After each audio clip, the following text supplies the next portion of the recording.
বন্ধুরা, আমাদের রান্নাঘরে তোমাদের স্বাগত। আশা করি সবাই ভালো আছো। আজকে তোমাদের একটা সিক্রেট মশলা সহ শুক্তোর রেসিপি নিয়ে চলে এসেছি। দেখো, পুরো রেসিপিটার সঙ্গে থাকো, দেখো কেমন লাগে তোমাদের। আর একটা কথা, আমাদের রান্নাঘরের যে রেসিপিগুলো আমি দিই প্রতিদিনই সন্ধে 8:30 থেকে 9:30 মধ্যে। অবশ্যই কিন্তু আমার জন্য ওইটুকু টাইম ফাঁকা রেখো, যাতে নোটিফিকেশন পেয়েই চলে এসে আমাকে একটু সাহায্য অবশ্যই সাবস্ক্রাইব করে দিও।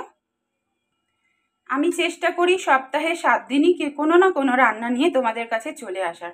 কোনো দিন হয়তো একটু বাদও পড়ে যেতে পারে, ওইটুকু তোমরা নিশ্চয়ই অ্যাডজাস্ট করে নেবে। চলো তাহলে দেখে নিই কীভাবে শুক্তোটা করলাম। অনেকেই দেখি অভিযোগ করো, অনুষ্ঠান বাড়িতে যেই শুক্তোটা খাই সেই শুক্তোর স্বাদ কেন বাড়িতে আসে না। সত্যিই তো বাড়িতে আসে না, কিন্তু আজকে আমি গ্যারান্টি দিয়ে বলতে পারি, আমি যেভাবে শুক্তোটা করছি এইভাবে যদি তোমরা করে খাও অবশ্যই অনুষ্ঠান বাড়ির স্বাদের থেকেও বেশি স্বাদ হবে। কেননা এই সিক্রেট মশলাগুলো কিন্তু অনেকেই জানে না। দেখো আমি কি কি নিয়েছি সবজি: আলু, মিষ্টি আলু, বেগুন, সজনে ডাঁটা, উচ্ছে, পটল, কাঁচকলা, পেঁপে, ঝিঙে, পটল। আর মশলা বড়িটা নিয়েছি, বড়িটা ভাজার জন্য, ফোড়নের জন্য 5 ফোড়ন আর তেজপাতা, ঘি নিয়েছি, রাঁধুনি, জিরে ধনের গুঁড়ো, আদা বাটা, নুন, মিষ্টি আর হলো দুধ।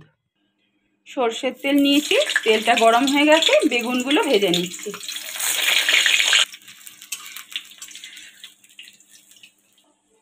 বেগুনগুলো ভাজা হয়ে গেছে, তুলে নিচ্ছি।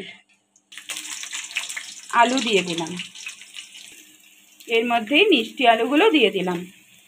এগুলো তো একটু শক্ত হয়, তাই জন্য একটু ভালো করে এগুলো আগে ভেজে নিচ্ছি। এবার পেঁপেগুলো দিয়ে দিচ্ছি, কাঁচকলাটাও দিয়ে দিলাম। এই সবজিগুলো ভাজা হয়ে গেছে, এবার আমি পটলগুলো দিয়ে দিলাম, ঝিঙেগুলোও দিয়ে দিলাম, সজনে ডাঁটা দিয়ে দিচ্ছি, লবণ দিয়ে দিচ্ছি ভাজার জন্য। শুক্তোয় তো হলুদ ব্যবহার হয় না। সবজিগুলো আমার মোটামুটি ভাজা হয়ে গেছে, এবার 1 চামচ আদা বাটা দিয়ে দিলাম। এই স্টেপগুলোই কিন্তু তোমাদের ফলো করতে হবে, যে আমি কিভাবে করছি, না হলে কিন্তু সেই অনুষ্ঠান বাড়ির মতন স্বাদ হবে না। আদা বাটাটা দিয়ে 4 থেকে 5 মিনিট মতো নেড়ে নিয়েছি।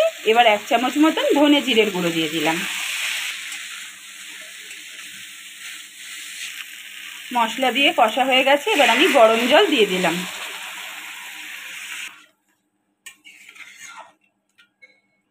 আরও একটু লবণ দিয়ে দিলাম আমি এর মতো। এবার সবজিগুলো সব আমি 80% মতো সেদ্ধ করে নেব। কড়াইতে আমি একটু 5 ফোড়ন আর রাঁধুনি দিয়ে দিলাম। এটা ভাজা মশলা তৈরি হবে। দেখো আমি শুকনো খোলায় একটু নেড়ে নিচ্ছি, তারপরে মিক্সিতে বেটে নেব, নিয়ে ওটা লাস্টে আমি মশলাটা ব্যবহার করব। মশলা থেকে সুন্দর গন্ধ বেরিয়ে গেছে, এবার আমি নামিয়ে নিচ্ছি। সরষের তেল দিয়ে দিলাম, বড়িগুলো ভেজে নিচ্ছি। বড়িগুলো লাল লাল করে ভাজা হয়ে গেছে, তুলে নিচ্ছি। ওই তেলের মধ্যেই আর একটু সরষের তেল দিয়ে দিলাম, দিয়ে দেখো 5 ফোড়ন দিয়ে দিচ্ছি তেলে। 2টো তেজপাতা ছিঁড়ে আমি দিয়ে দিলাম, ভালো করে একটু নেড়ে নিচ্ছি গন্ধ ওটা অবধি। উচ্ছেগুলো এর মধ্যেই দিয়ে দিচ্ছি, ভালো করে ভেজে নেব। মিক্সির বাটিতে পোস্ত নিয়ে নিয়েছি, এবার একটু সর্ষে নিয়ে নিচ্ছি। এর একটা মিহি পেস্ট আমি তৈরি করে নেব, এটাও শুক্তোতে ব্যবহার হবে। উচ্ছেগুলো লাল লাল করে ভাজা হয়ে গেছে, সর্ষে আর পোস্ত বাটাটা এবার দিয়ে দিলাম, কষে নেব একসঙ্গে।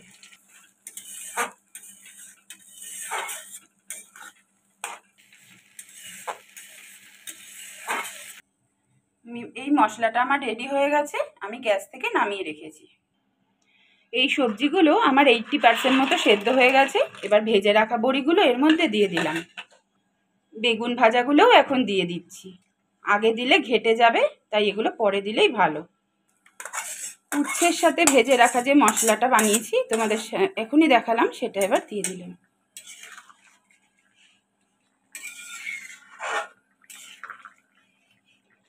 এর মধ্যে আমি এবার জাল দিয়ে রাখা দুধটা দিয়ে দিলাম।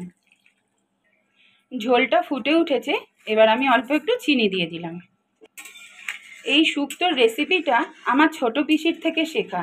একদিন পিসির বাড়িতে গেছিলাম, তো শুক্তো দিয়ে ভাত দিয়েছিল, এত অপূর্ব লেগেছিল খেতে যে আর মাছ মাংস পাতে নিইনি, শুধু শুক্তো দিয়ে ভাত খেয়ে উঠে গেছিলাম।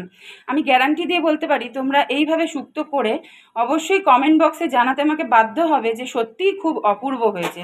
কিন্তু আমি যেভাবে করেছি স্টেপ বাই স্টেপ ফলো করে কিন্তু সেমভাবেই করতে হবে। যদি কোনো স্টেপ মিস করে যাও তাহলে কিন্তু এই স্বাদটা আসবে না।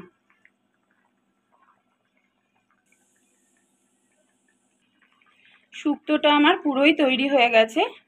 দেখো, সব সবজিগুলো আগে থেকেই তো সেদ্ধ করা ছিল, তাই হয়েই এসেছে। এবার যে ভাজা মশলাটা করে রেখেছিলাম সেটা আমি দিয়ে দিচ্ছি, 5 ফোড়ন আর রাঁধুনি। এবার সব একসঙ্গে আমি মিশিয়ে দিচ্ছি ভালো করে। এই সিক্রেট মশলাগুলো কিন্তু সবাই জানে না, অবশ্যই এইভাবে করে খেও। আর আমার শুক্তোর রেসিপি যদি আজকে তোমাদের ভালো লেগে থাকে অবশ্যই লাইক কমেন্ট শেয়ার করবে। আর নতুন বন্ধুরা কিন্তু সাবস্ক্রাইব করে অবশ্যই পাশে থেকো।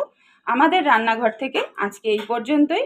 আবার খুব শিগগিরই একটা নতুন রেসিপি নিয়ে তোমাদের সঙ্গে দেখা হচ্ছে। 1 চামচ ঘি দিয়ে দিলাম।